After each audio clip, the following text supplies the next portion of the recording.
శ్రీ సచ్చిదానంద సద్గురు సాయినాథ్ మహారాజ్ की जय।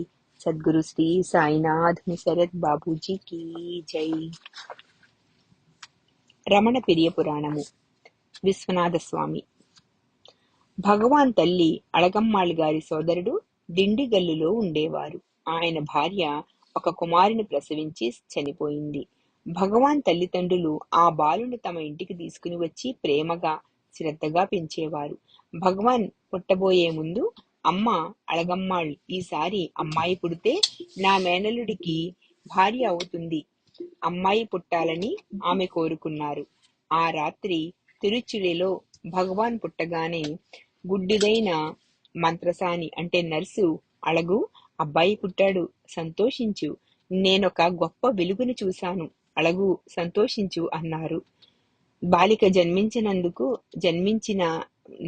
జన్మించనందుకు అళగమ్మ నిరాశ చెందారు.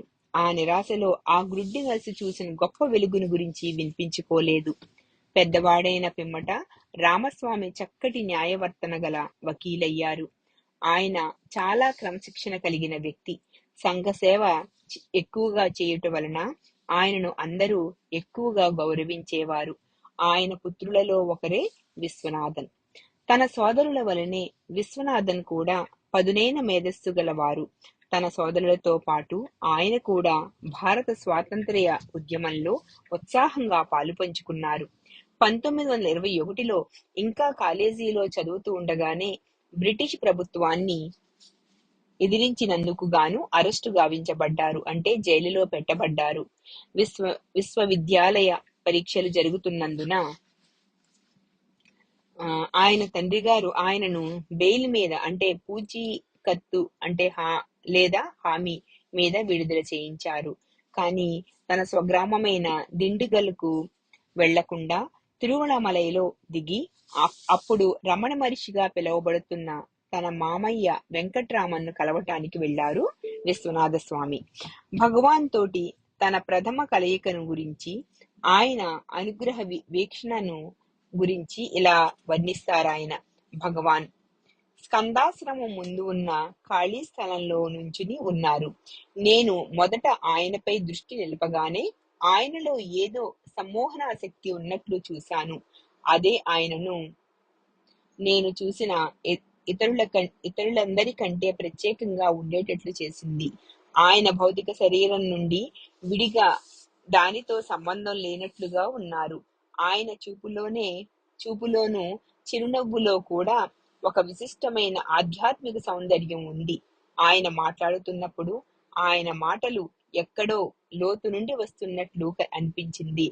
ఆయనలోనూ ఆయన కదలికలలోనూ మచ్చలేని పరిశుద్ధత, వైరాగ్యము కనిపిస్తూ ఉండేవి. ఆయనలో ఏదో ఉన్నతమైన సంస్కారం గల పవిత్రమైన శక్తి ఉన్నట్లుగా నేను గ్రహించాను. ఆయన సమీపంలో మనసులో ఉండే అలజడి తగ్గిపోయి మనసు నైతిక బలాన్ని పెంపొందించే శాంతితో నిండిపోతుంది. ఆయన సన్నిధిలో ప్రత్యేకమైన సంతోషాన్ని, శాంతిని ప్రత్యక్షంగా అనుభవించవచ్చును. దీనిని నేను రమణలహరి అంటాను. శ్రీ రమణుల యొక్క ఆనందమయమైన వాతావరణంలో, ఆయన అనుగ్రహం వలన కలిగే పారవస్యంలో ఏ వ్యక్తి అయినా తన ప్రత్యేకమైన వ్యక్తిత్వాన్ని కోల్పోతారు. అంతటా వ్యాపించి ఉండి అందరినీ కబళించి వేసే ఆ శక్తి అక్కడ ఉంటుంది. తన అనుగ్రహ ప్రకాశంలో ఈ జగత్తుని మింగివేయగల అరుణాచలేశ్వరుని శక్తియే అది. ఈ పారవస్య అనుభవం తరువాత విశ్వనాథ స్వామి కొన్నాళ్లు అక్కడే ఉండిపోవటంలో ఆశ్చర్యమేమీ లేదు. అప్పుడు భగవాన్ తల్లి అళగమ్మాళ్, భగవాన్ సోదరుడు చిన్నస్వామి కూడా ఉన్నారు. అప్పుడు భగవాన్ తల్లి అళగమ్మాళ్, భగవాన్ సోదరుడు చిన్నస్వామి కూడా ఉన్నారు. వారు విశ్వనాథ స్వామిని చిన్నతనం నుండి ఎరుగుదురు. చిన్నప్పుడే ఆయనకు సంస్కృతంలో పాండిత్యము ఉండేదని వారు ఎరుగుదురు. అందుకని కొన్ని భక్తి పద్యాలు సంస్కృతంలోనివి పాడమని అడిగారు. పాడటం పూర్తి కాగానే, నువ్వు వీటన్నింటినీ నేర్చుకున్నావు, నా విషయంలో అలా జరగలేదు. ఇక్కడకు రాకపూర్వము నాకేమీ తెలియదు, నేనేమీ నేర్చుకోలేదు. ఏదో నిగూఢ శక్తి నన్ను లోబర్చుకుని పూర్తి మార్పును తీసుకుని వచ్చింది. అప్పట్లో ఎవరికి తెలుసును గనుక నాకు ఇట్లా జరుగుతుందని. చిన్నతనంలోనే హిమాలయాలకు వెళ్లి తపస్సు చేసుకోవాలనుకున్న నీ తండ్రి గారు ఒక పెద్ద కుటుంబానికి పెద్దయ్యాడు. ఏమీ తెలియని నేను ఇక్కడకు లాగబడి ఇక్కడే ఉంచి వేయబడ్డాను. అది మంచికే జరిగింది. నేను నా 15వ ఏట ఇల్లు వదిలిపెట్టినప్పుడు భారీ వరదలో చిక్కుకున్న చిన్న అణువు వలె ఉన్నాను. నాకు నా శరీరాన్ని గురించి తెలిసేది కాదు. ప్రపంచాన్ని గురించి తెలిసేది కాదు. కళ్ళు తెరవటం కూడా కష్టంగానే ఉండేది. నా కనురెప్పలు కిందకి అతికించబడ్డట్లుగా ఉండేది. నా శరీరము ఒక అస్థిపంజరంలాగా తయారయింది. సందర్శకులు నా స్థితిని చూసి జాలిపడేవారు. ఎందుకంటే వారికి నేనెంత ఆనందమయ స్థితిలో ఉన్నానో తెలియదు గనుక. కొన్ని సంవత్సరాల తరువాత నా వద్దకు తేబడిన వేదాంత గ్రంథాలలో బ్రహ్మన్ అనే మాట చూసి నేను ఆశ్చర్యపడి, ఈ అనుభవాన్నే బ్రహ్మమంటారా అనుకున్నాను. విశ్వనాథన్ వెళ్ళిపోవలసి వచ్చింది. భారమైన హృదయంతో ఆయన సెలవు తీసుకుంటూ ఉండగా భగవాన్ రమణగీత కాపీని ఇచ్చారు. ఆ పుస్తకం ఇచ్చేటప్పుడు దీనిని మీ తండ్రి గారికి ఇచ్చి చదవమని చెప్పు అన్నారు. విశ్వనాథన్ దిండిగల్లులో ఆ పుస్తకాన్ని క్షుణ్ణంగా చదివారు. ఆయన ఆ పుస్తకంలో లీనమైపోయి చదువుతూ ఉండేవారు. ప్రత్యేకించి 18వ అధ్యాయంలో భగవాన్ యొక్క గొప్పదనము చక్కటి సంస్కృత పద్యాలతో గొప్పగా కొనియాడబడినది. ఇది విశ్వనాథన్ను ఎంతగా కదిలించి వేసిందనంటే, ఆయన ఈ ప్రపంచాన్ని వదిలేసి భగవాన్ పవిత్రమైన పాదాల చెంతకు వెళ్లిపోయి అక్కడే స్థిరపడిపోవాలన్న నిశ్చయానికి వచ్చాడు. 1923 జనవరిలో తల్లిదండ్రులకు చెప్పకుండా ఆయన తిరువణమలైకు వెళ్లిపోయారు. అప్పటికే భగవాన్ రమణాశ్రమానికి వచ్చి ఉన్నారు. ఆయన వచ్చి కనిపించగానే భగవాన్ అడిగిన మొదటి ప్రశ్న, నీవు ఇంట్లో తల్లిదండ్రులకు చెప్పి గాని వారికి ఏదైనా ఉత్తరం వ్రాసిపెట్టి గాని వచ్చావా?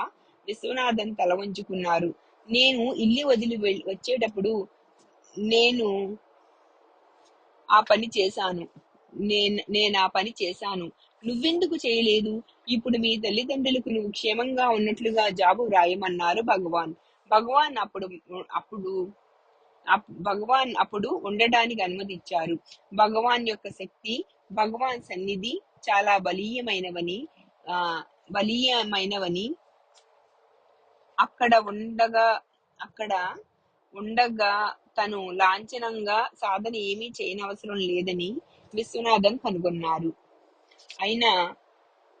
ఆయన భగవాన్ బోధనలను చక్కగా చదువుతూ ప్రేరణిచ్చే భగవాన్ సన్నిధిలో ఆశ్రమ పనులు నిర్వహిస్తూ ఉండేవారు. భగవాన్ బోధలు చదువుతున్న కొద్దీ ఆయన నమ్మకం దృఢపడసాగింది. ఏమని అంటే, భగవాన్ సన్నిధి కేవలం దగ్గరగా ఉండటం, ఆధ్యాత్మికత ఆయన నమ్మకం కేవలం దగ్గరగా ఉండటం, ఆధ్యాత్మిక ఉన్నతికి తీసుకుని పోయే భగవాన్ సాహచర్యము లభ్యమైన వానికి సాధనతో పనిలేదు.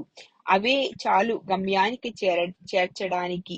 ఎవరు మహాత్ముని సాంగత్యాన్ని పొందగలుగుతారో అవే చాలు గమ్యానికి చేర్చడానికి. ఆయన నమ్మకం మరింత బలపడింది. ఉన్నది 40 యొక్క అనుబంధంలో భగవాన్ రాసిన పద్యం చదివినప్పుడు, ఎవరు మహాత్ముని సాంగత్యాన్ని పొందగలుగుతారో వారికి మతపరమైన, ఆధ్యాత్మికపరమైన ఆచరణలేమీ అవసరం లేదు. చల్లని దక్షిణపు గాలి వీస్తూ ఉండగా విసనకర్ర అవసరం లేనట్లే.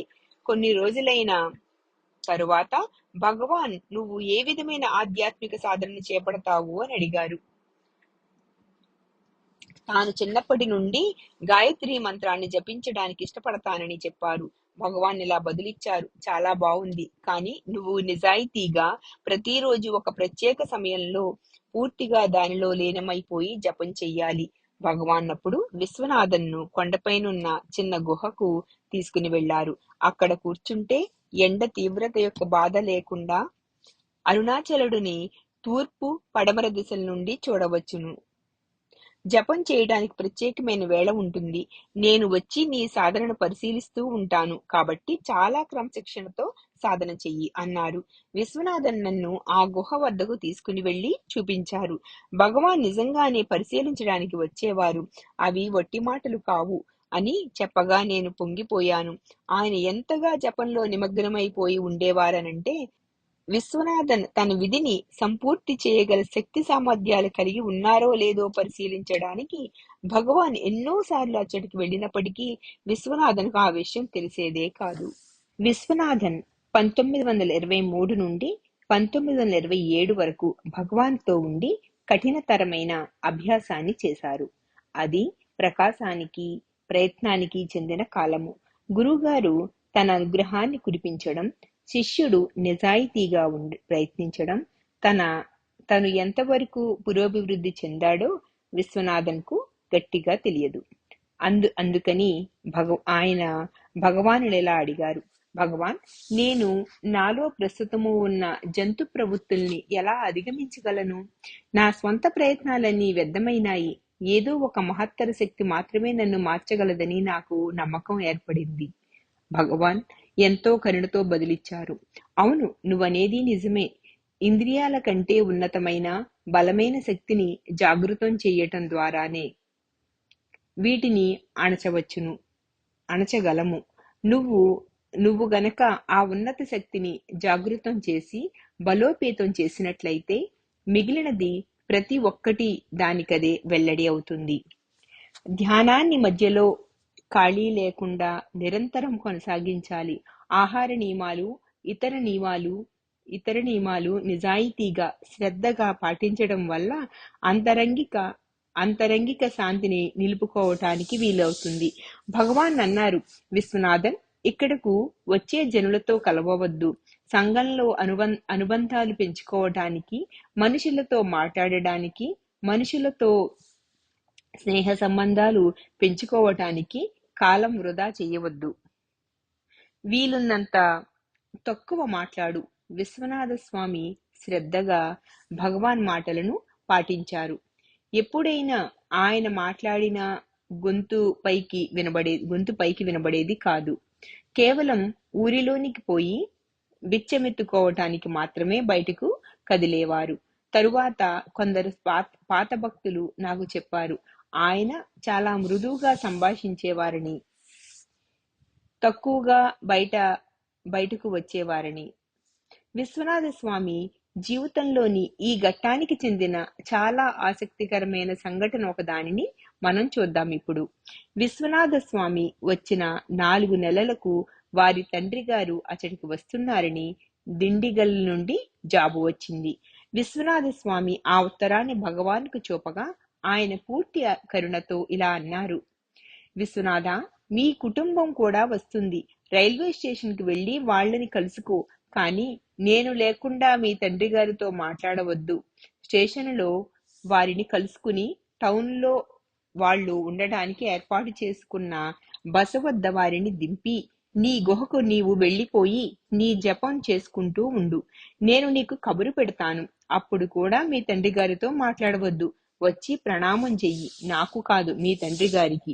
చేసిన తరువాత మౌనంగా నిలబడు. నేను మిగిలినదంతా చూసుకుంటాను. విశ్వనాథన్ తండ్రి రామస్వామి భగవాన్ యొక్క ఆధ్యాత్మిక స్థితి ఔన్నత్యాన్ని ఎరుగరు. ఆయనకు భగవాన్ వెంకట్రామన్ గానే, ఇంటి నుండి పారిపోయి సన్యాసిగా మారిన తన బంధువులుగానే తెలుసును. అప్పట్లో పాత హాలు నిర్మాణంలో ఉన్నది. అందుకని భగవాన్ తక్కిన వారు కూడా రోడ్డుకు అవతల ప్రక్కనున్న మండపంలోకి మారారు. విశ్వనాథ స్వామి తండ్రి అక్కడికి వచ్చి భగవానుని చూసినప్పుడు ఆయన భగవాన్ ఆధ్యాత్మిక ఔన్నత్యాన్ని గుర్తించగలిగారు. మరుక్షణమే ఆయన సంపూర్ణ గౌరవంతోనూ భక్తితోనూ భగవాన్కు సాష్టాంగ నమస్కారము చేశారు. అప్పుడు భగవాన్ విశ్వనాథన్కు కబురు పెట్టారు. ముందుగానే సూచించిన ప్రకారం ఆయన వచ్చి తండ్రికి ప్రణామం చేసి ఆయన పక్కనే చేతులు కట్టుకుని తల వంచుకుని నిలబడ్డారు. రామస్వామి చాలా కోపంగా ఉన్నారు. ఆయన విశ్వనాథన్ వైపు తిరిగి, ఇదంతా చాలు, అన్నీ సర్దుకుని నాతో వచ్చేయి, అందుకే మేము వచ్చాము, నిన్ను తిరిగి దిండిగలు తీసుకుని పోవడానికే అన్నారు. ఒక శిలవలే చెక్కు చెదరి నిశ్శబ్దంతో మండపమంతా నిండిపోయింది. భగవాన్ స్వామి వైపు చూసి అన్నారు, విశ్వనాథన్ శరణాగతి స్వీయ ప్రక్షాళన ఆ బాట పట్టారు. శరణాగతి స్వీయ ప్రక్షాళన బాట పట్టారు. రామస్వామి పూర్తిగా సంతృప్తి చెందలేదు. భగవాన్ ఆయనతో అన్నారు, విశ్వనాథన్ను ఇక్కడ ఉండనివ్వండి, అతనికి మేలు జరుగుతుంది. ఈ మాట గారడి వలె పనిచేసింది. ఆ తండ్రి కరిగిపోయాడు. ఆయన భగవాన్ వైపు చూశారు. తండ్రిగా ఆయన బాధ్యతలు, భావనలు ఆయనను భగవాన్తో ఈ విధంగా మాట్లాడేటట్లు చేసినవి. భగవాన్ కనుక విశ్వనాథన్ యొక్క ఆధ్యాత్మిక పరిపూర్ణత గురించి బాధ్యత తీసుకుంటానంటే అతడిని ఇక్కడ వదిలి వెళ్ళడానికి నాకు అభ్యంతరం లేదు. మళ్ళా అక్కడ పూర్తి నిశ్శబ్దం ఆవరించింది. విశ్వనాథన్ ఇది ఎన్నడూ ఊహించలేదు. ప్రతి ఒక్కరూ భగవాన్ వైపు చూడసాగారు. భగవాన్ కరుణతో ఆయన వైపు తిరిగి అందరి ముందు ఈ విధంగా ప్రకటించారు, అవును, విశ్వనాథన్ యొక్క ఆధ్యాత్మిక పురోగతికి సంబంధించిన బాధ్యత యావత్తూ నేను తీసుకుంటాను. చిన్నస్వామి విషయంలో భగవాన్ ఎవరూ లేని సమయంలో తల్లితో చిన్నస్వామి బాధ్యతను తను స్వీకరిస్తానని చెప్పారు. కానీ విశ్వనాథ స్వామి విషయంలో బహిరంగంగా ప్రకటించారు. ఏమైనా ఇవి రెండు చెదురుమదురుగా జరిగిన సంఘటనలు కావు. మనల్ని మనము నిజాయితీగా, మనస్ఫూర్తిగా సాధనకు, అభ్యాసానికి అంకితం చేసుకుంటే భగవాన్ మనలో ప్రతి ఒక్కరి ఆధ్యాత్మిక పరిపూర్ణతకు ఇప్పుడు కూడా బాధ్యత వహిస్తారు. భగవాన్ యొక్క పవిత్రమైన వాక్కులను గుర్తుకు తెచ్చుకోండి. సాధకుని ప్రయత్నము, గురువు అనుగ్రహము రెండు సమానార్థకములైనవి, ఒకేసారి జరిగేవి. మన పాత్ర ప్రయత్నం చెయ్యటం వరకే. విశ్వనాథ స్వామి మిక్కిలి సంతోషించారు. ఆయన కఠోరమైన సాధన మొదలైంది. భగవాన్ ఆయనను తనతో పాటు నడవడానికి తీసుకెళుతూ తాను రచించిన అంటే జ్ఞాన భక్తి పద్యాలను, జ్ఞానమును బోధించే భక్తిని గురించి వివరించే పద్యాలను ఆయనకు వివరిస్తూ ఉండేవారు. భగవాన్ ఆయన గురించి పూర్తి శ్రద్ధ తీసుకున్నారు. విశ్వనాథ స్వామి తరువాత నాతో అన్నారు, భగవానుతో ఏకాంతంగా ఉండటం, కేవలం తన ఒక్కరికే ఆయన బోధన వివరించడం తనకు భగవాన్ ఇచ్చిన గొప్ప వరాలు అని ఒకనాడు భగవాన్ విశ్వనాథ స్వామి కూరలు తరుగుతుండగా భగవాన్ ఆయనతో, నువ్వు దుమ్ముని కూడా ఉపయోగించగలిగిన సమర్థత కలిగి ఉండాలి. అదే సమయంలో ఈ జగత్తు మొత్తాన్ని కూడా కేవలం దుమ్ముగా భావించి నిరాకరించగలిగి ఉండాలి. గురు శిష్యుల మధ్య అనుబంధం పెరుగుతూ ఉన్నది. విశ్వనాథన్కు వేద పురాణ ఇతిహాసాలలో గట్టి పునాది ఉండాలని భగవాన్ భావించి ఉంటారు. అప్పట్లో కావ్యకంఠ గణపతి ముని కొండపైన ఉంటూ ఉండేవారు. కాబట్టి 1927లో భగవాన్ విశ్వనాథన్ను కావ్యకంఠుల వద్దకు పవిత్ర గ్రంథాలను చదవటానికి పంపారు. నాయన 1929లో పల్లాకొత్తులో ఉండటానికి వచ్చినప్పుడు కూడా భగవాన్ ప్రత్యేకంగా విశ్వనాథ్తో చెప్పారు, నాయన పల్లాకొత్తులోని ఒక కుటీరంలో ఉంటున్నారు, నువ్వు వెళ్ళి ఆయనతో ఉండి ఆయన దగ్గర నేర్చుకో అని. ప్రతిరోజు భగవాన్ ఆ కుటీరానికి వెళ్లేవారు. ఎప్పుడు, నాయనా విశ్వనాథన్ ఎలాగున్నాడు అని అడిగేవారు. గురువుగారు తనకొక ఉపాధ్యాయుని సూచించారు. దానితో విశ్వనాథన్లో ఉత్సాహం పెరిగింది. సంస్కృత గ్రంథాలు చదవటం వల్ల పద్యాలను ఆసువుగా చెప్పగలగడం వచ్చింది. ఒకసారి ఆయన 5 పద్యాలను వ్రాసి భగవాన్ పాదాల చెంత ఉంచారు. భగవాన్ వాటిని చదివి ఆమోదిస్తున్నట్లు చెప్పారు. అవి చాలా బాగున్నవి, వ్రాయటాన్ని నువ్వు ఎందుకు కొనసాగించవు? కానీ ముందు వారిని నాయనకు చూపించి సరిదిద్దించుకో అన్నారు. విశ్వనాథన్ కావ్యకంఠులు చెయ్యి కలిపి శ్రీ రమణ అష్టోత్తరం అనే 108 భగవాన్ నామాలను వ్రాసారు. ఆ ప్రార్థన అంటే అష్టోత్తరలోని చక్కదనం ఏమిటనంటే దాని పరిమళం ఎప్పటికీ వాడిపోదు. దాని సువాసన హృదయం నుండి వెలువడుతుంది కనుక. అది విశ్వనాథన్ నాయనల హృదయాల నుండి వచ్చి హృదయమే తానైన భగవాన్ ఆమోదం పొందింది. అవి ఒక ప్రబంధ కావ్యము, పవిత్రమైన పువ్వు. దీని గురించి విశ్వనాథ స్వామి నాతో ఇలా చెప్పారు: భగవాన్ పవిత్రమైన పాదాల చెంత దీనిని ఉంచడం నా అదృష్టం. విశ్వనాథ స్వామి తన ఆధ్యాత్మిక సాధనలను కొనసాగించారు. ఏళ్లు దొల్లిపోయినవి. ఎవరైతే సత్యంలో జీవిస్తారో వారు ఎప్పటికీ శాశ్వతమైన ప్రస్తుతంలోనే ఉంటారు. ఎవరైతే సత్యంలో జీవిస్తారో వారు ఎప్పటికీ శాశ్వతమైన ప్రస్తుతంలోనే ఉంటారు. అటువంటి వారికి కాలంతో నిమిత్తం లేదు. ఎందుకంటే కాలము అనేది బ్రహ్మ. విశ్వనాథ స్వామి కాలంతో నిమిత్తం లేని పారవస్యంలో ఉన్నారు. భగవాన్ ఆరోగ్యం పాడైనప్పుడు, ఆపరేషన్ చేయవలసి వచ్చినప్పుడు అది ఆయనకు తీవ్ర అఘాతమైనది. ఆయన భగవాన్ వద్దకు వెళ్లి అన్నారు: భగవాన్ పగలు రాత్రి సేవ చేస్తూ మీ చింతనే ఉండిపోవటానికి అనుమతినివ్వండి. భగవాన్ ఆయన వైపు తిరిగి, నీవు చెయ్యవలసిన పని ఉన్నది అని మర్యాదగా ఆయన వినతిని త్రోసిపుచ్చారు. భగవాన్ నిర్యాణం రోజున కొద్ది మంది నాతో సహా ఆయన గదిలో ఉన్నాము. బయట భక్తులు భగవాన్ చే రచింపబడిన హృదయాన్ని కరగించేటటువంటి అక్షర మణిమాలను పాడుతున్నారు. భగవాన్ తన పరిచారకులను తనను లేపి కూర్చోబెట్టవలసినదిగా కోరారు. అరుణాచల కీర్తన పెద్దగా వినిపిస్తున్న కొద్దీ ఆయన కనుల నుండి ఆనంద బాష్పాలు ధారాళంగా కారసాగాయి.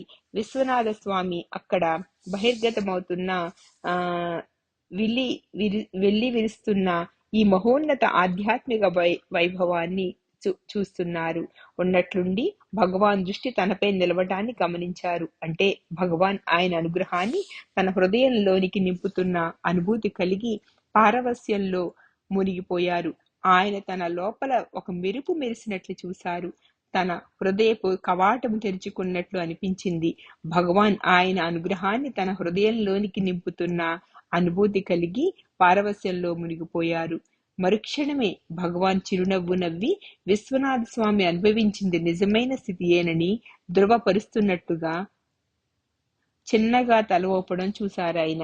భగవాన్ విశ్వనాథుని తండ్రికి ఇచ్చిన తన మాట ప్రకారం ఆయన కుమారునికి సాక్షాత్కారం కలిగించారు. ఆ పారవస్య స్థితిని గూర్చి విశ్వనాథ స్వామి ఇలా గుర్తు చేసుకున్నారు: ఆ అనుగ్రహాన్ని అందుకున్న తరువాత నా ఆధ్యాత్మిక అనుభవాలలో మకుటమాయమైనది భగవాన్ అంతిమ క్షణాలలో ఆయన సమీపంలో జరిగింది. నేను ఆ చిన్న గదిలో నుంచిని ఉండగా ప్రతిదీ మసకబారింది. అంతా కంటికి కనిపించని శుద్ధ ఎరుకతో, అంటే కమ్మి వేయబడింది, ఆవరించబడింది. ఒకే ఒక శాశ్వతమైన సద్వస్తువుతో ఆవరింపబడింది. అక్కడ భగవాన్ అందుకు బదులుగా శుభకరమైన పారవస్యము, అక్కడ భగవాన్ నుండి నేను వేరుగా ఉన్న భావన మచ్చుకు కూడా లేదు. ఆయన భౌతిక మరణం పట్ల కొద్దిపాటి విచారం కూడా లేదు. భగవాన్ నిర్వాణము చెందిన తరువాత ఆయన భౌతిక మరణం పట్ల కొద్దిపాటి విచారం కూడా లేదు. అందుకు బదులుగా శుభకరమైన పారవస్యము, పొంగిన ఉల్లాసము ఉన్నవి. అది వేరేమీ కాదు, ఆత్మ యొక్క సహజ స్థితే. భగవాన్ నిర్వాణము చెందిన తరువాత తన తల్లికి జబ్బుగా ఉందని, ఆమె మంచాన పట్టారని దిండిగల్ నుండి కబురు వచ్చింది. అక్కడ ఆవిడను చూసుకోవటానికి ఎవరూ లేరు. విశ్వనాథ స్వామి ఇంటికి వెళ్లి తన తల్లికి కనీసం వండి పెట్టేవారు కూడా లేకపోవటం చూశారు. ఆయన రాత్రింబవళ్లు తల్లికి సేవ చేశారు. ఆమె కొరకు వంట చేయటము, స్నానం చేయించుట మొదలైన పనులన్నీ చేయిస్తూ నెలల తరబడి ఆమె సేవ చేశారు. అప్పుడు ఆయనకు భగవాన్ మాటలు గుర్తుకు వచ్చినవి: నీకు సేవ చేయవలసిన పని ఉంది, నీకు చేయవలసిన పని ఉంది అని భగవాన్ మునుపు ఆయనతో అన్నారు. ఆయన తల్లిగారు ఎప్పుడూ ఎప్పుడూ ఒక ప్రత్యేకమైన నోటు పుస్తకాన్ని తనతో ఉంచుకునేది. ఆమె చనిపోయే ముందు ఆమె ఆ పుస్తకాన్ని తెరిచింది. అందులో రమణులు స్వయంగా చిన్న అక్షరాలతో అందంగా రమణ అష్టోత్తరాలు వ్రాశారు. ఆమె ఆ నామాలను ప్రతిరోజు చదువుతున్నారు. ఆ చివరి క్షణాల్లో విశ్వనాథ, నీకు నా ఆశీస్సులు అంటూ ఆ నోటు పుస్తకాన్ని విశ్వనాథ్కు ఇచ్చారు. ఇది జరిగిన కొంతకాలానికి ఆయన దిండిగల్లో ఉండగా ఆయనకు కలలో భగవాన్ కనిపించి రమణాశ్రమానికి రమ్మని చెప్పారు. ఆయన అక్కడికి వెళ్ళినప్పుడు చిన్నస్వామి జబ్బుతో ఉన్నట్లు కనుగొన్నారు. ఆయనకు రాత్రింబవళ్లు సేవ చేశారు. 6 నెలల పాటు చిన్నస్వామికి రేయింబవళ్లు సేవ చేశారు. 1953లో చిన్నస్వామి చనిపోగానే విశ్వనాథ స్వామి రమణాశ్రమం నుండి మాయమై అంటే అంతర్ధానమైపోయారు. విశ్వనాథ స్వామి యొక్క గొప్పదనాన్ని గురించి తెలుసుకున్న నేను 1960లో ఆశ్రమానికి వచ్చేసిన తరువాత ఆయన కొరకై వెదకసాగాను. నేను ఆయన ఎక్కడ ఉన్నది తెలుసుకోలేకపోయాను. ఆయన నా నుండి తప్పించుకుంటూ ఉన్నారు. ఒకరోజు నేను చెన్నై వీధులలో నడుస్తూ ఉండగా నా పాత స్నేహితుడు నన్ను కలుసుకుని ఎంతో సంతోషంతో నాతో ఇలా చెప్పారు. గణేష్ అన్న, నేను ఎంతో సంతోషంగా ఉన్నాను. ఎందుకంటే నేను విశ్వనాథ స్వామిని కలుసుకుని మాట్లాడి వస్తున్నాను. నా సంతోషానికి అవధులు లేకుండా పోయినవి. విశ్వనాథ స్వామి అక్కడ ఉన్నారా అని నమ్మలేనట్లుగా అడిగాను. నా స్నేహితుడు నాకు ఆయన చిరునామా ఇచ్చారు. నేను వెంటనే అక్కడకు వెళ్ళాను. ఆయన ఆయన ఆయన సోదరుడు ఉంటున్న అద్దె ఇంట్లో ఉంటున్నారు. నేను లోపలికి వెళ్ళినప్పుడు ఆయన ఆ కుటుంబమునకు వంట చేస్తున్నారు. నేను ఆ వంటగదిలోనే ఆయనకు సాష్టాంగ నమస్కారం చేశాను. నేను బాధపడుతూ అన్నాను, స్వామి, మీ పని వంట చెయ్యటమా? మీ స్థానం భగవాన్ నివాసంలో కదా, రమణాశ్రమం మీ ఇల్లు కాదా? ఆయన ఇలా బదులిచ్చారు. గణేశన్, వంటవాడినైతే తప్పేమిటి? నా పొట్ట కింద ఆహారం దొరికితే చాలు. అది నేను ఇక్కడ పనిచేయటం ద్వారా లభిస్తుంది. ఇక లోపలి అంటే అంతరంగంలోని ఆహారం అంటావా? అది భగవాన్ ఇప్పటికే ఇచ్చేశారు. నేను ఆయనను రమణాశ్రమానికి రమ్మని ప్రాధేయపడ్డాను. ఆయన వచ్చేశారు. విశ్వనాథ స్వామికి సేవ చేయటం అనేది నా జీవితమును సార్థకం చేసే పనుల్లో ఒక ముఖ్యమైన పని. విశ్వనాథ స్వామి ఆశ్రమంలో ఉండటం వల్ల ఆశ్రమము ఆధ్యాత్మిక పరిమళము వల్ల గుబాళించింది. మెల్లగా మిగిలిన భక్తులు వెనుకకు వచ్చారు. ఆ రోజులలో పెద్ద హాలు నిర్మించక ముందు భగవాన్ సమాధిపై కేవలం ఒక పూరిపాక ఉండేది. ముందంతా ఖాళీ స్థలం ఉండేది. నేను ఆ ఖాళీ స్థలంలో చాప పరుచుకుని పడుకునేవాడిని. కొన్ని రాత్రులు విశ్వనాథ స్వామి మౌనంగా తనతో రమ్మని సైగ చేసేవారు. ఆయన నన్ను ఆశ్రమానికి 2 కిలోమీటర్ల దూరంలో ఉన్న యమలింగం వద్ద ఉన్న శ్మశానమునకు తీసుకుని వెళ్లారు. అక్కడ ఉన్న ఎత్తైన అరుగుపై మేమిద్దరం కూర్చునేవాళ్లం. ఆ అరుగు వెనుక భాగమున శవములను కాల్చటము గాని పోడ్చటము గాని జరిగేది. ఆయన నా దృష్టిని గిరివైపునకు మళ్లించేవారు. అక్కడ అలా 2-3 గంటలు కూర్చుని తిరిగి వెనుకకు వచ్చేవాళ్లము.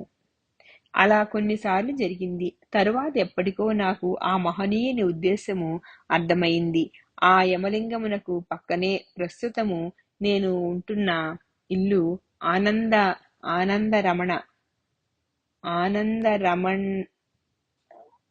రమణ అని ఉన్నది. యమలింగమునకు అలా నడిచి వెళ్ళటమనేది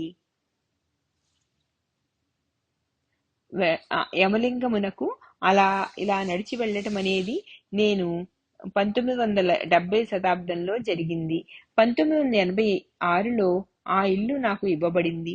నేను శాశ్వతంగా అక్కడ ఉండుటకై 1995లో వెళ్లిపోయాను.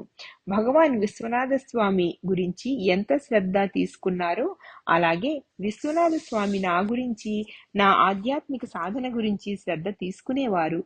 ఆ విధంగా ఒక అందమైన గొలుసు భగవాన్ రూపంలో నిత్యమై ఉన్న సత్యంలో మనలను కలుపుతున్నది. విశ్వనాథ స్వామి అత్యంత నిరాడంబరతకు మారు రూపమా అన్నట్లు ఉండేవారు. అందుకే నేనాయనను నిరాడంబరతకు సూపర్ మ్యాన్ అనేవాడిని.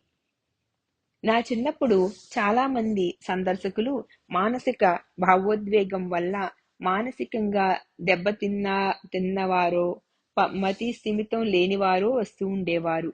వాళ్ళని స- ఆ, నిభాయించాలో నిభాయించాలో అంటే సంరక్షించాలో నాకు తెలిసేది కాదు.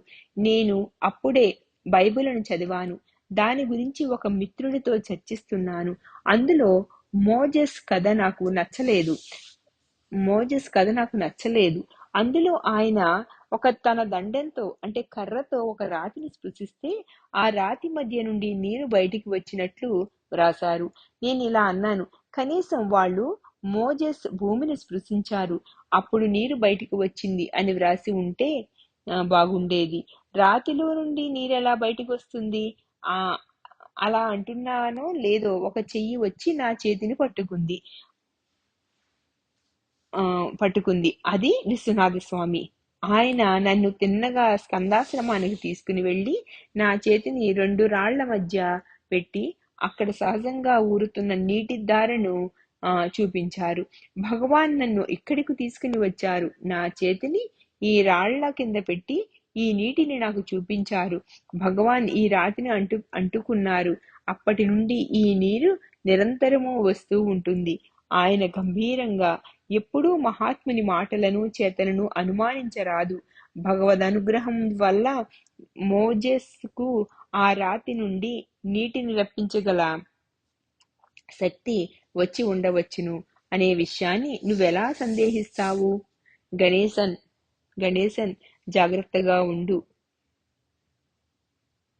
జాగ్రత్తగా ఉండు అన్నారు. ఇది నా ఆధ్యాత్మిక ఆలోచన సరళిని సరిచేసింది. ఎందుకంటే ఆయన నా మనస్సును హృదయంలోనికి తెచ్చారు.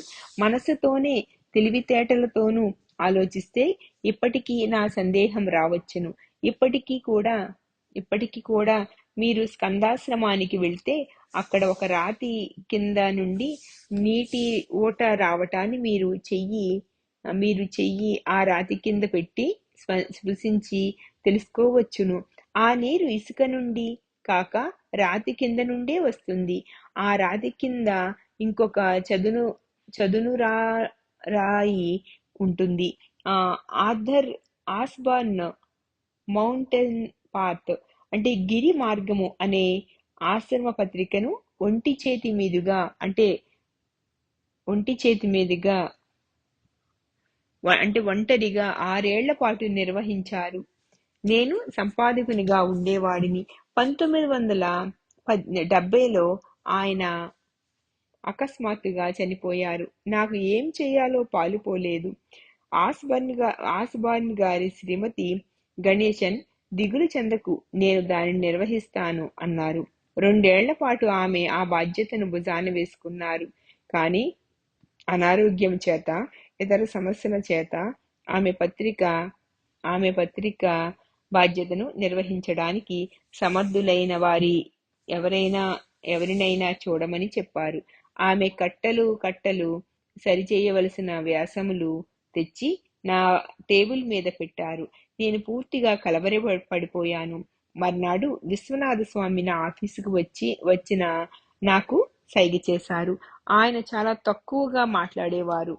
ఆయన నన్ను ఆశ్రమం వెనుకనున్న అడవిలోకి తీసుకుని వెళ్ళి మళ్ళీ వెనుకకు తీసుకుని వచ్చి తన గదికి తీసుకుని వెళ్లారు. ఆయన చిరునవ్వు నవ్వి అన్నారు, భగవాన్ నీకు సాయం చెయ్యమని నాకు చెప్పారు. నేను సంపాదకత్వాన్ని వహిస్తాను. నిజంగా గణేశన్, నాకు సంపాదకత్వం చెయ్యటం అనేది తెలియదు. కానీ దాని గురించి నువ్వు కలవరపడనవసరం లేదు. నేను నేర్చుకుంటాను. ఆ సరిచెయ్యబడని రచనలన్నిటినీ గొప్ప సంపాదకులైన ప్రొఫెసర్ స్వామినాథన్ కు పంపించు. ఆయన ఎర్రసిరాతో సరిచేస్తే అవి తిరిగి వచ్చిన తరువాత నేను వాటిని చదివి నేర్చుకుంటాను. సాక్షాత్కారం పొందిన వ్యక్తి కనుక ఆయన ఆ చిరకాలంలోనే సంపాదకత్వం ఎలా చెయ్యాలో నేర్చేసుకున్నారు. ఒక ప్రముఖ దినపత్రికకు సంపాదకుడిగా ఉన్న స్వామినాథన్ విశ్వనాథ స్వామి సంపాదకత్వము చాలా విశేషంగా ఉంది అని మెచ్చుకున్నారు. చిన్న వయసులోనే ఆశ్రమంలో శాశ్వతంగా ఉండిపోవటానికి వచ్చిన నాకు పాత భక్తులతో సన్నిహితంగా ఉండే సదవకాశం లభించింది. వారి సాన్నిహిత్యం నాలో నిజమైన సర్వ సర్వతోభి సర్వతోముఖాభివృద్ధికి తోడ్పడింది. కేవలం వారిని సేవించుట ద్వారా వారి జ్ఞాన సంపదను నేను సంపాదించుకోగలిగాను. కల్పించని ఆధ్యాత్మిక లాభాన్ని పొందాను. పవిత్ర గ్రంథాలలో చెప్పినట్లు ఏ గ్రంథాలు చదవటం వలనో గాని, ఏ ఇతర సాధనల వలన గాని పొందలేని ఆధ్యాత్మిక లాభాన్ని మహాత్ముల సేవ ద్వారా పొందవచ్చును. అలా సన్నిహితంగా ఉండటం వల్ల వారి జ్ఞాపకాలను వ్రాయమని పట్టుబట్టే అవకాశం నాకు లభించింది. అదే నాకు లభించిన పెద్ద బహుమానం. అయితే ఆ పనిని విశ్వనాథ స్వామి చేత చేయించలేకపోయినా ఆయన టాక్స్ విత్ రమణ మహర్షి అంటే శ్రీ రమణ భాషణములు అనే పుస్తకాన్ని తమిళంలోనికి అనువదించేలా ఒప్పించాను. నేను ఎందుకు అంత పట్టుబట్టి ఆయన చేత ఆ పుస్తకాన్ని అనువదింపచేశానంటే, భగవాన్ గారే ఆయన చేత అనేక సంస్కృత గ్రంథాలను తమిళంలోకి అనువదింపచేశారు. ఈ విధంగా 1970 దశాబ్దంలో టాక్స్ విత్ రమణ మహర్షి అంటే శ్రీ రమణ భాషణములు అనే గ్రంథంలోని ప్రథమ భాగం తమిళంలో భగవత్ వచనామృతం అనే పేరుతో అచ్చయింది. అది అప్పటికప్పుడే విజయాన్ని సాధించింది. కొద్ది కాలం తరువాత పూర్తి గ్రంథం కూడా ముద్రించబడింది. ఈ గ్రంథంలోని ప్రత్యేకత ఏమిటనంటే, భగవాన్చే వాడబడిన తమిళ పదాలను సాధకులు నేరుగా చదువుకొనవచ్చును. ఈ గ్రంథంలోని ప్రత్యేకత ఏమిటనంటే, భగవాన్చే వాడబడిన తమిళ పదాలను సాధకులు నేరుగా చదువుకొనవచ్చును.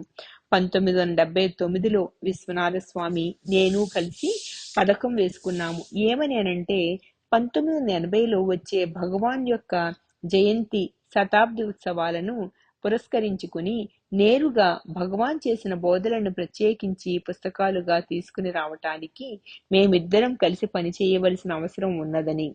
దురదృష్టవశాత్తు విశ్వనాథ స్వామికి వడదెబ్బ కొట్టింది.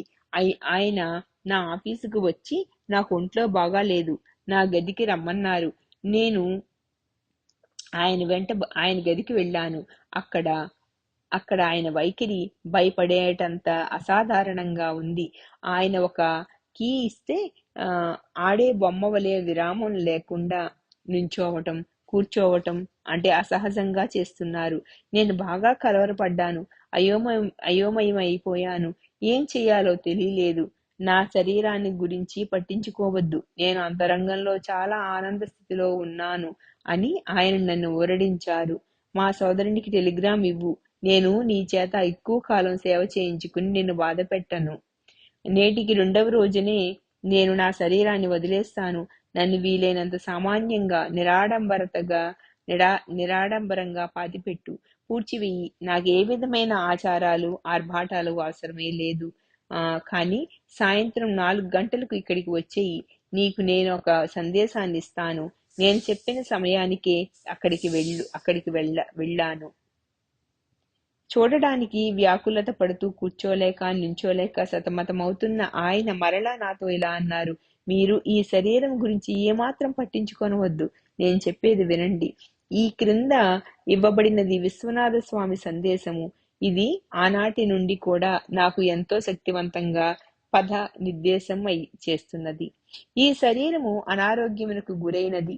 బహుశా మనసు కూడా అంతే అయి ఉండవచ్చును. కానీ హృదయంపై దేని యొక్క ప్రభావము లేదు.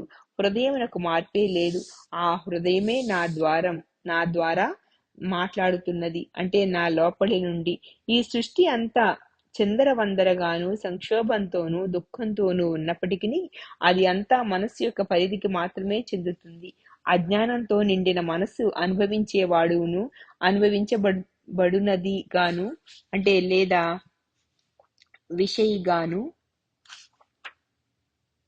అనుభవించబడునదిగాను విషయంగాను లేదా కర్తగాను అతనిచే చేయబడే క్రియగాను చీలి ఈ సంక్షోభానికి అంతటికి కారణమవుతుంది. జీవితంలోని అనుభవములు అన్నీ కూడా అనుభవించేవాడికి సంబంధించినవే.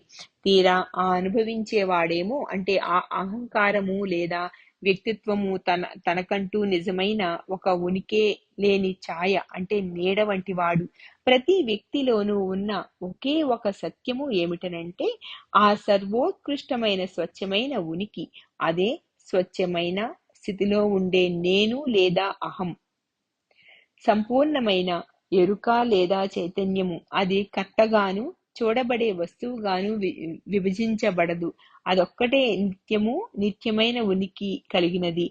అహంకారమును అంటే వ్యక్తిత్వమును దాని యొక్క అనుభవములను కూడా అనిత్యమైనవని, జారిపోయే నీడల వంటివని తలచి పారద్రోలితే నిజమైన సర్వోత్కృష్టమైన సత్యం ఒక్కటే తనంతా తానుగా ద్యోతకమవుతుంది అంటే విశతమవుతుంది. ఎవరైనా సరే ఈ విషయమును మేధోపరంగా అయినా అంటే తెలివితేటలతో అయినా నమ్మితే, ఒప్పుకుంటే అతనికి వైరాగ్యము, మనశ్శాంతి లభిస్తవి. మన జీవన యాత్రలో నిత్యము అనేక సమస్యలతో అనుభవాలతోనూ కొట్టుమిట్టాడే మనము అప్పుడప్పుడు కొంత తడువు ఆగి ఆ నిత్యము ఉండే రొద నుండి అంటే పక్కకు తప్పుకొని కొంచెము సేపైనా పక్కకు తప్పుకొని కొంచెం సేపైనా ఏకాంతంలో ఉండి ఈ మార్పు చెందని అంటే అవికారి అయిన మచ్చలేని సర్వోత్కృష్టమైన శుద్ధ ఎరుకను లేదా చైతన్యమును ఆ నిశ్చలంగా ఉండే నేను లేదా అహంను అనుభవించాలి. అంతులేనటువంటి ఎన్నో రకముల అనుభవములు ఉన్నప్పటికీ ఇది ఒక్కటే లక్ష్య పెట్టదగినది, నిజమైనది. బుద్ధుడు, యేసుక్రీస్తు, ఆదిశంకరులు, భగవాన్ రమణులు ఈ సత్యమే మన అసలు స్వరూపమని తెలియజేసే గొప్ప జ్ఞాపకార్థపు నిర్మాణములు. స్తంభముల వంటి వీరి యొక్క దర్శనమే మనకు మన స్వరూపము అయిన సత్యమును గుర్తుకు తెచ్చి మనస్సును అధిగమించుట వలన కలుగు శాంతి మనకు లభిస్తుంది. మనము చేయవలసినదల్లా ఈ పరిమితమైన మనస్సును ఈ నాకు అనే దానిని త్యజించి నిత్య సత్యమైన అనంతమైన నేను లేదా అహంలో కలిసి కరిగిపోవటమే. గణేశన్ మీకు నా ఆశీస్సులు. నేను ఆయనకు సాష్టాంగ నమస్కారాలు చేశాను. భగవాన్ సందేశమును వ్యాప్తి చెందించుటలో సహాయకారిగా నిలిచి అహం స్ఫురణను గూర్చి మానవాళికంతటికీ తెలియజెప్పడానికి అరుణాచలమునకు వచ్చిన భక్తులలో ఆయన ఒకరు. మనము కేవలము కొన్ని పుస్తకాలు చదివి వాటిలో చెప్పబడిన విషయాలను మన మేధస్సుతో ఒప్పుకుంటేనో నమ్మితేనో సరిపోదు. ఆ బోధలను మన స్వంత అనుభవంలోనికి తెచ్చుకుని మనము అంతరంగికమైన శాంతిని, నిశ్చలతను అనుభవించాలి.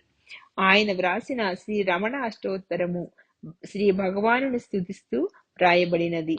అందులోని కొన్ని వాక్యములను గుర్తు చేసుకుంటూ ఆయనకు నివాళులు అర్పిద్దాము. ఎవరైతే నిత్యము శుద్ధము అయిన ఎరుకగా హృదయంలో నిలిచి ఉంటారో వారికి ప్రణామము. ఎవరైతే సూర్యుని వలె స్వయం ప్రకాశము కలిగి అజ్ఞానం అనే చీకట్లను పారద్రోలుతారో వారికి ప్రణామము. ఎడతెగని చైతన్యమునకు ప్రతిరూపకమైన వారికి ప్రణామము. చైతన్యము అనే జ్యోతికి ప్రణామము. ఎవరి జన్మమైతే ఆధ్యాత్మిక జాగృతి కోసము ఉద్దేశింపబడ్డదో వారికి ప్రణామము. ఎవరి రాకయైతే ప్రపంచం మొత్తానికి ముక్తిని కలిగించడానికే నిర్దేశింపబడిందో, ప్రతి జీవి తన శాశ్వతమైన అహం లేదా నేనును అని గుర్తించేటట్లు చేయబడటానికి ఎవరు వచ్చారో వారికి ప్రణామం. పైన చెప్పబడినవన్నీ రమణులను స్తుతిస్తున్నట్లు కనబడుతున్నను వాటి నిజమైన అంతరార్థం చాలా ప్రత్యేకమైనది, ముఖ్యమైనది. ఇది ఇన్నర్ పాత్, లోపలి దారి అనబడే అంతరంగ మార్గ ప్రయాణం ద్వారా హృదయం చేరి అక్కడ స్థితులై ఉండటమే. విశ్వనాథ స్వామి తాను ముందుగానే చెప్పినట్లు ఆ రెండవ రోజునే పూర్తి స్పృహతో ప్రశాంతంగా శరీరాన్ని వదిలివేశారు. ఆయన జీవించి ఆ, ఉన్నంత కాలం ఆయన భౌతిక శరీరం ఏ ప్రశాంతతను వెదజల్లేదో, అరుణాచలానికి దగ్గరగా ఆశ్రమంలో ఉన్న ఆయన సమాధి కూడా అదే ప్రశాంతతకు నిలయమై ఉన్నది. ఆయన ప్రశాంతితో నిండిన గండశిల. శ్రీ సచ్చిదానంద సద్గురు సాయినాథ్ महाराज की जय. सद्गुरु श्री साईनाथ निसरद बाबू जी की जय.